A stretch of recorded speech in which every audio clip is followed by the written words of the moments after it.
Politique sans s'arrêter bien évidemment sur l'espace public. La sortie dernièrement d'une personne qui bénéficie du titre de journaliste et qui a insulté donc une communauté dans une émission qu'elle animait a choqué plus d'un. Justement, lorsque vous avez entendu cette déclaration ou ces déclarations, comment vous êtes, quelle a été votre impression, je vais dire? Alors, c'est une impression assez désastreuse parce qu'il ne me semble pas indiquer que certains propos puissent être tenus sur la place publique. Même en privé, certains propos ne devraient pas être tenus. Mais c'est dit. Maintenant, il faut essayer de voir quelle est la portée de ces dits, quelles sont les portées de ces dires-là. Alors, le propos, il est faux et il est dangereux. Il est faux parce que logiquement, dans la démarche logique, on ne peut pas faire une induction pour poser une loi. On ne peut pas partir d'un fait particulier pour ériger une règle générale. Or, ce raisonnement semble dire que telle personne appartenant à telle communauté présente tel caractère, donc toute la communauté présente ce caractère-là. De surcroît, un ancien président de la République. L'ancien président, on viendra. Donc c'est une circonstance aggravante le fait que ce soit le président. Mais sur le point de vue logique, c'est une induction. Donc c'est faux en termes de logique. Ce n'est pas cohérent logiquement. C'est un raisonnement qui est faux. Ouais. Mais il est faux, mais il pose d'autres problèmes plus graves que la fausseté. Le raisonnement, il est dangereux. Il est dangereux en ce qu'il induit deux choses. La première chose, c'est ce qu'on appelle une essentialisation, et la deuxième chose, c'est ce qu'on appelle une altérisation. L'essentialisation, c'est le fait de prendre des éléments particuliers pour l'affecter à une généralité. Venir au Sénégal, regarder le match du Sénégal, voir Iliman Ndiaye qui est blanc et dire que tous les Sénégalais sont blancs, c'est un problème. Donc l'essentialisation, ça consiste à figer une personne ou une communauté dans une essence de laquelle elle ne peut pas sortir, en caractérisant la totalité. C'est un emprisonnement à perpétuité de cette communauté-là, première chose, ce qui est un problème. La deuxième chose, c'est l'altérisation. L'altérisation, consiste à pointer du doigt une communauté. Le fait de pointer du doigt la communauté et le poser en altérité extérieure à la communauté nationale et en chargeant cette communauté d'un certain nombre de tares, de tous les maux d'Israël.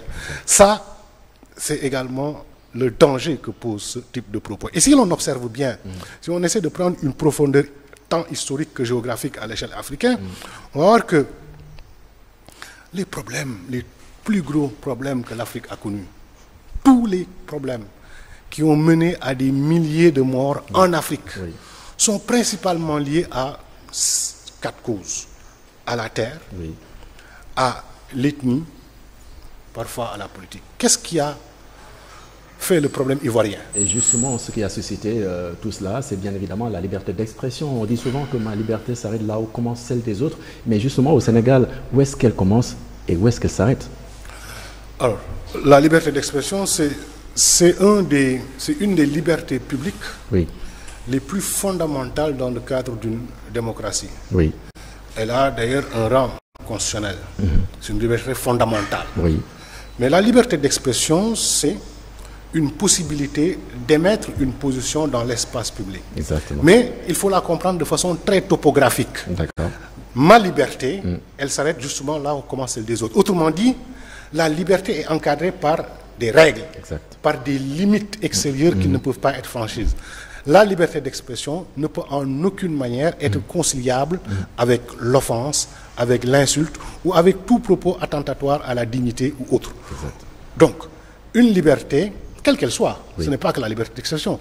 Toute liberté est encadrée dans le cadre des limites légales. Une liberté est une prérogative qui est donnée par la loi. Or, cette loi qui te donne la prérogative pose en même temps le périmètre qui clôture l'action de cette liberté, justement, et de ce droit. Donc, la liberté d'expression, elle est importante, elle doit être encadrée.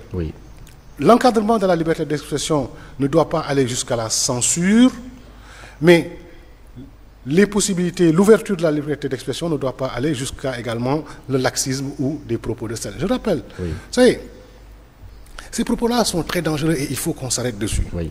Le Sénégal a connu une histoire. Abdoulaye Wade avait un jour tenu ce genre de propos vis-à-vis du même Macky Sall. Abdoulaye avait essayé et les gens l'ont arrêté. Oui. On voit que ce qui s'est passé en Côte d'Ivoire, ce n'est rien d'autre que ce type de logique. On a posé un principe d'ivoirité qui a altérisé toutes les autres personnes qui ne font pas partie de l'ivoirité. Oui. On a vu combien de morts ça a fait. Quel est le problème du Rwanda? Oui. Le problème du Rwanda, c'était ça.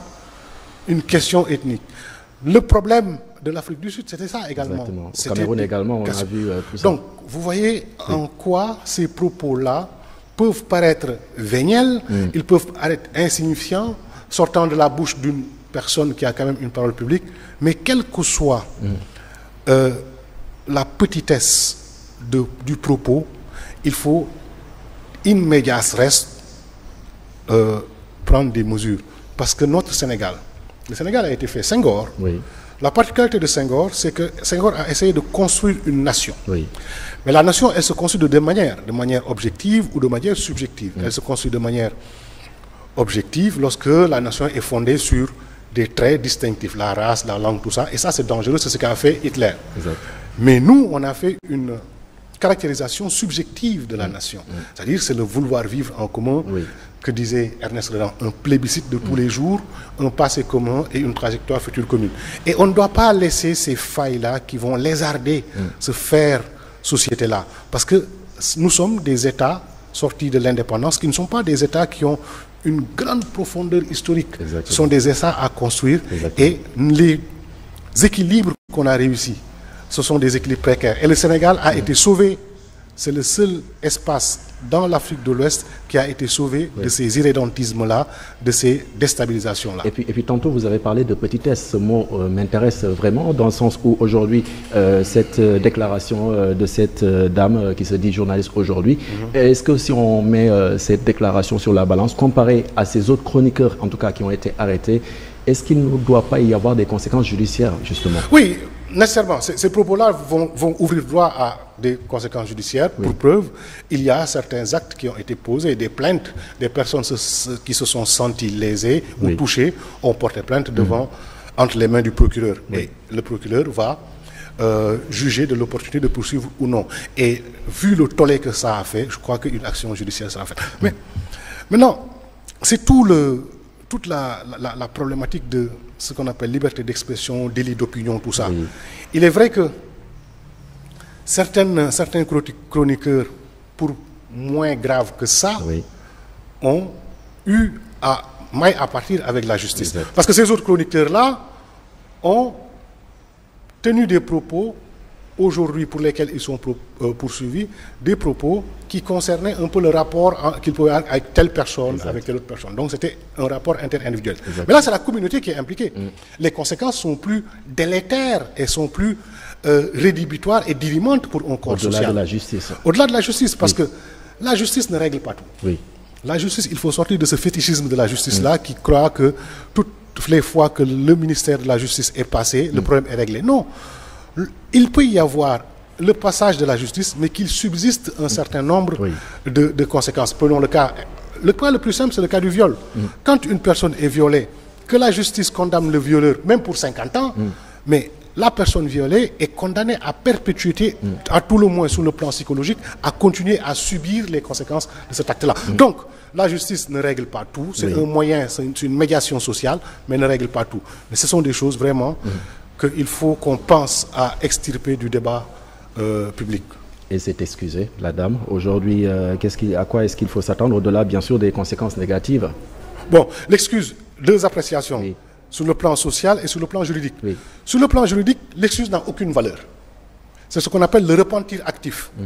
En droit pénal, lorsqu'une infraction est consommée, lorsqu'une infraction est constituée, peu importe après l'attitude de la personne, l'infraction est consommée et elle sera poursuivie pour telle.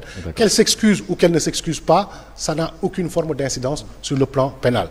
Sur le plan social, bon, nous, on est des sociétés, il faut avouer à moitié pardonner, nous sommes une société tolérante, une personne qui s'excuse a fait amende honorable, mais ça, c'est la normativité sociologique. Mais la normativité juridique en tant que telle, elle n'a cure des excuses de qui que ce soit.